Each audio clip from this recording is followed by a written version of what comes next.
नमस्कार दोस्तों, मैं अनिल गुप्ता पुनः उपस्थित हूँ मनी ज्ञान चैनल के एक और वीडियो में।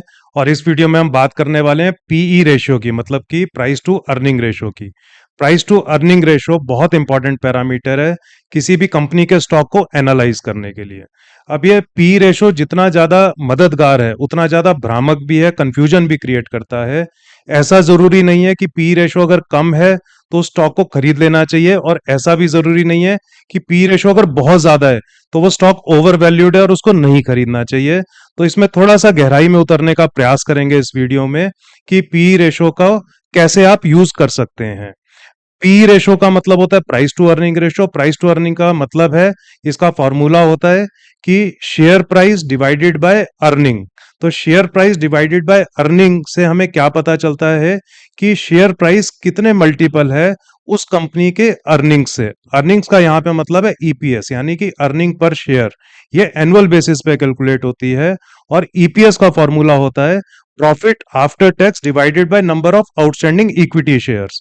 मतलब कंपनी का जितना प्रॉफिट है उसको हम डिवाइड कर दें कंपनी के टोटल शेयर्स के नंबर से, तो फिर हमारा ईपीएस निकल के आएगा। और प्राइस को अगर हम डिवाइड कर दें ईपीएस से तो फिर प्राइस अर्निंग रेशो निकल के आएगा।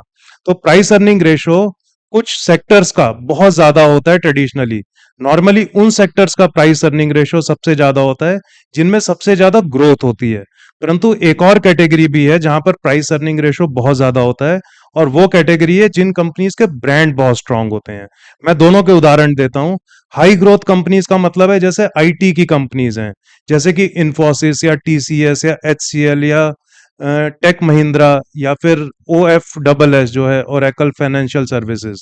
तो इन कंपनियों की जो ग्रोथ रेट है वो ज्यादा है, मतलब ये 30 35 40% की ग्रोथ रेट पे चल रही हैं। तो ग्रोथ रेट अगर ज्यादा होती है तो भी जो पी वैल्यू है वो ज्यादा रहती है। और दूसरा इसका उदाहरण है कि जिन कंपनीज के ब्रांड बहुत स्ट्रांग है, जैसे कि हिंदुस्तान यूनिलीवर, जैसे नेस्ले, या फिर जैसे जो टाटा की जो फ्लैगशिप कंपनीज हैं, या बिरला की फ्लैगशिप कंपनीज हैं, या अडानी ग्रुप की या अंबानी ग्रुप की जो फ्लैगशिप कंपनीज हैं, उनके ब्रांड बहुत स्ट्रांग है, तो फिर उनका पी रेशो भी ज्यादा होता है। पर इसमें इस बात का आप ध्यान रखेंगे कि जो साइक्लिकल स्टॉक्स हैं, मतलब कि सीमेंट, ऑटोमोबाइल या स्टील या मेटल्स, इनके भी पी रेशो कई बार ज्यादा होते हैं, कई बार कम होते हैं। तो साइक्लिकल का मतलब होता है कि ये स्टॉक्स एक साइक्लिकल ऑर्डर में ऊपर नीचे जाते हैं। जैसे इकोनॉमी की ग्रोथ होती है तो ये स्टॉक्स अच्छा परफॉर्म करते हैं। इकोनॉमी अगर स्लगिश हो जाती है तो फिर ये स्टॉक्स जो है इतना अच्छा परफॉर्म नहीं कर पाते।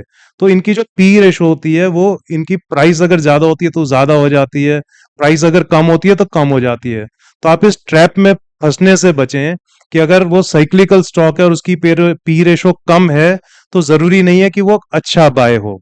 इसी प्रकार यदि किसी कंपनी का ग्रोथ बहुत अच्छा है, जैसे उदाहरण लेते हैं कि जोमेटो जोमेटो का जो ग्रोथ है वो बहुत अच्छा आ रहा है परंतु प्रॉफिटेबिलिटी बहुत कम है, तो इस वजह से उसका जो पी रेशो बहुत ज्यादा है। तो केवल इस बेस पे आप ये एनालाइज नहीं कर सकते हैं कि जोमेटो इन्वेस्टमेंट के लिए कोई अच्छी कंपनी है या फिर जोमेटो इन्वेस्टमेंट के लिए अच्छी कंपनी नहीं है। और एक बात मैं आपको यहाँ पे डिस्क्लोज कर दूं कि ये रिकमेंडेशन नहीं है, हम आपको इन्फ्लुएंस करने का प्रयास नहीं कर रहे हैं। किसी भी इन्वेस्टमेंट डिसीजन से पहले अपने सेबी रजिस्टर्ड एडवाइजर से आप सलाह जरूर लेंगे। तो प्राइस अर्निंग रेशो एक महत्वपूर्ण इंडिकेटर है आपके फंडामेंटल एनालिसिस को बेहतर बनाने के लिए, परंतु ये होल सोल इंडिकेटर नहीं है। केवल प्राइस अर्निंग रेशो के बेस पे आप कोई डिसीजन लेने से बचें, अन्यथा आपके डिसीजन गलत भी हो सकते हैं। और ऐसा भी कई बार होता है कि कभी किसी क्वार्टर में अगर कंपनी के पास अनयूजुअल प्रॉफिट आ गया है तो फिर उसकी प्राइस अर्निंग रेशो जो है एकदम से बहुत कम आ जाती है, क्योंकि प्राइस तो उसकी कांस्टेंट रही परंतु ईपीएस एकदम से बढ़ गया। और कई बार ईपीएस अनयूजुअल आइटम्स की वजह से भी बढ़ जाती है। कंपनी कभी कभी अपनी एसेट्स को लिक्विडेट करती हैं तो कैपिटल गेन आ जाता है, तो इस वजह से भी ईपीएस बढ़ जाता है, क्योंकि अल्टीमेटली सब कुछ प्रॉफिट आफ्टर टैक्स में ही जुड़ता है। तो अगर कोई ऐसी कंपनी है जिसमें कि एकदम से एक क्वार्टर में बहुत ज्यादा प्रॉफिट आ गया और उसका पी रेशो नीचे चला गया, तो ऐसा नहीं है कि वो इन्वेस्टमेंट के लिए एक सही कैंडिडेट हो गया है। पी रेशो नॉर्मली अगर आप 3 साल का एवरेज लेके चलेंगे उस कंपनी का, तो फिर आप एक निष्कर्ष पे पहुंच पाएंगे कि इस कंपनी का पी रेशो क्या होना चाहिए।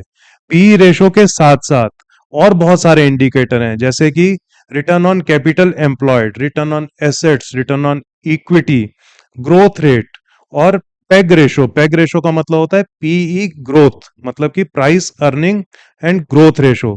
ये भी एक इंपॉर्टेंट इंडिकेटर है। इन सब के बारे में बात करेंगे आने वाले समय में। इस वीडियो को शेयर जरूर करिएगा, लाइक जरूर करिएगा, हमारे चैनल को सब्सक्राइब जरूर करिएगा। आपके कोई प्रश्न है तो आप हमसे कमेंट बॉक्स में पूछ सकते हैं।